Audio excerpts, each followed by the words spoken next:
व्हॉट्सॲपच्या किचनमधून सातासमुद्रापार स्वातीची यशोगाथा. कोकणातील एका छोट्या शहरात राहणाऱ्या स्वाती. संसाराच्या व्यापात स्वातीचे संपूर्ण आयुष्य स्वयंपाकघर आणि मुलांच्या शाळांभोवती फिरत होते. पण स्वातीकडे एक खास वारसा होता. त्यांच्या आजीने शिकवलेली कोकणी हापूस लोणच्याची पारंपरिक कृती. त्यांच्या हातच्या लोणच्याची चव एकदा चाखली की माणूस ती कधीच विसरू शकत नसे. मुले मोठी झाल्यानंतर स्वातीला काहीतरी स्वतःचे करावेसे वाटू लागले. त्यांच्याकडे मोठा कारखाना टाकायला भांडवल नव्हते. त्यांनी फक्त 5 किलो लोणचे बनवले आणि आपल्या कॉलनीतील महिलांच्या व्हॉट्सॲप ग्रुपवर त्याचे फोटो टाकले. 2 दिवसांतच सर्व बरण्या संपल्या आणि लोकांनी अजून मागणी केली. हाच स्वाती यांच्या व्यवसायाचा श्रीगणेशा होता.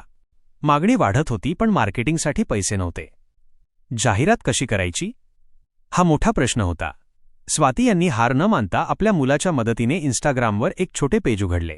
त्यांनी लोणचे बनवतानाचे, ते भरतानाचे आणि कोकणातल्या निसर्गाचे छोटे छोटे रील्स बनवायला सुरुवात केली. एका दुपारी स्वाती यांनी लोणच्याच्या बरणीवर मसाला टाकतानाचा एक स्लो मोशन व्हिडिओ टाकला. तो व्हिडिओ इतका व्हायरल झाला की एका रात्रीत त्यांना 500हून अधिक मेसेज आले. त्यात फक्त महाराष्ट्रातीलच नाही तर दुबई, अमेरिका आणि लंडनमधील मराठी बांधवांच्याही ऑर्डर्स होत्या. स्वाती यांनी घरच्या किचनचे रूपांतर एका छोट्या पॅकेजिंग युनिटमध्ये केले. त्यांनी स्वतःची वेबसाईट सुरू केली आणि ई-कॉमर्स प्लॅटफॉर्मशी हातमिळवणी केली.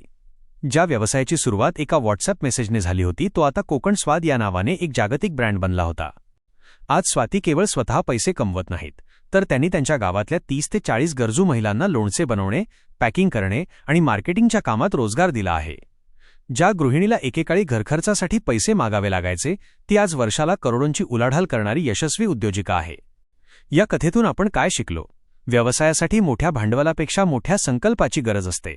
तुमच्याकडे गुणवत्ता असेल आणि तुम्ही सोशल मीडियाचा योग्य वापर केला तर तुमचे घरचे किचनही एक ग्लोबल फॅक्टरी बनू शकते. कथा आवडली असल्यास लाईक आणि शेअर करायला विसरू नका. अशाच प्रेरणादायी गोष्टींसाठी आम्हाला फॉलो करा.